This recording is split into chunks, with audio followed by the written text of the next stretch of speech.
it's really interesting. I don't know entirely what to make of it. I'm going to ask some people. But in the last 2 weeks or so, it's interesting. The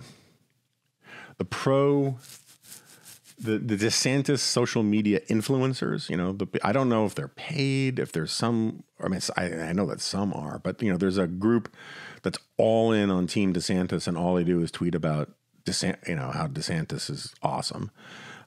Just like there's a Trump team of social media influencers.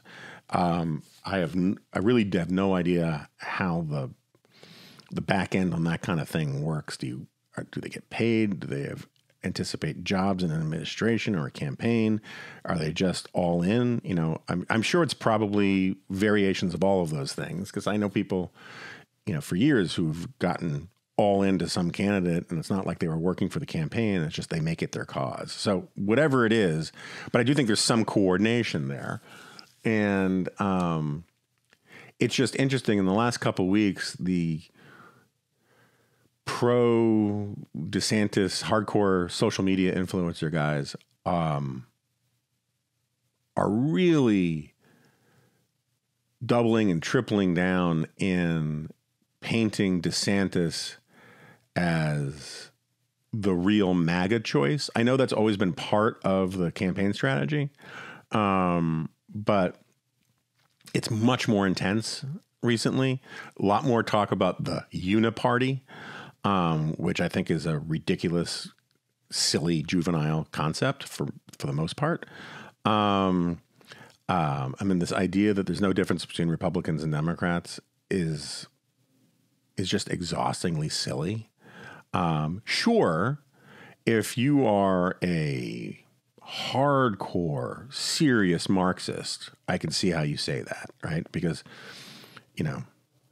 at a certain distance, the space between the sun and the earth looks tiny, right? At a certain ideological distance from the Republican and Democratic parties, since they are both, upholding pernicious capitalism, blah, blah, blah, blah, blah.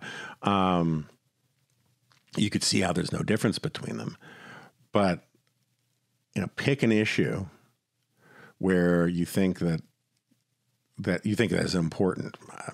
Abortion, foreign policy, domestic policy, taxes,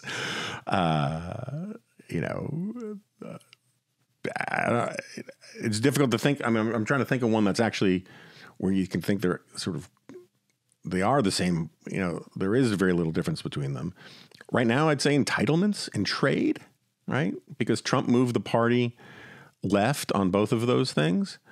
There's very little difference between the two parties right now. I think there's a huge difference between conservatives and liberals on those issues.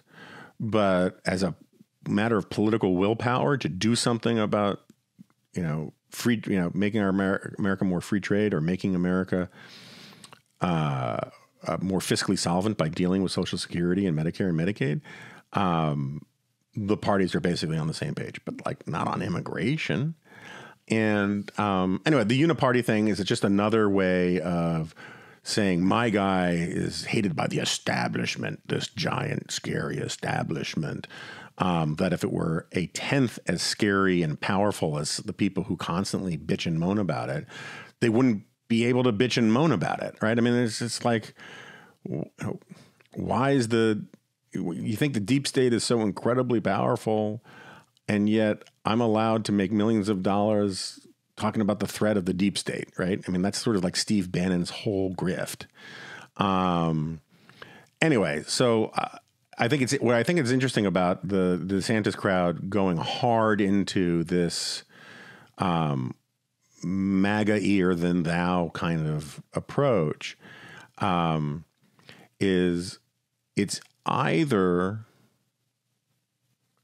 if you're just thinking about a political strategist behind the scenes, it seems to me, I don't know, I can think of three explanations, and they're not mutually exclusive.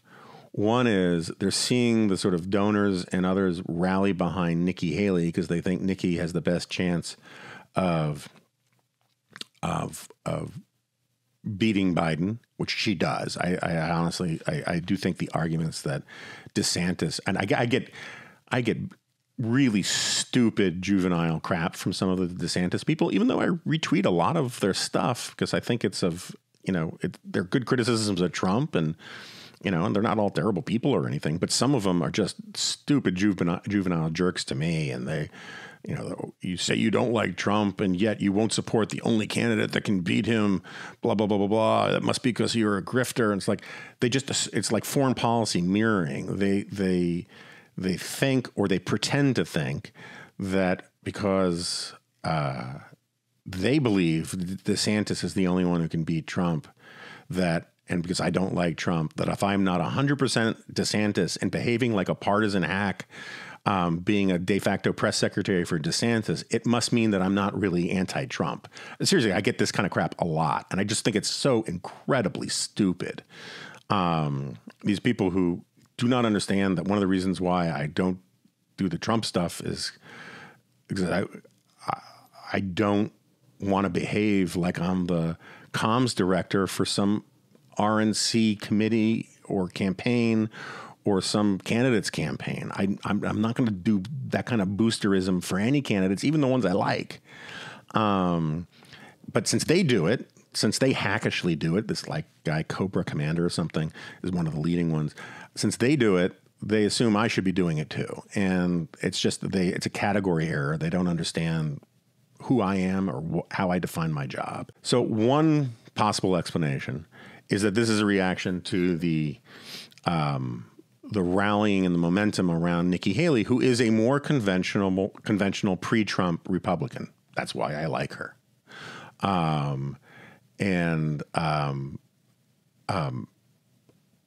got my criticisms with Nikki Haley. My wife does not work for Nikki Haley anymore. There's no relationship, no professional relationship there whatsoever.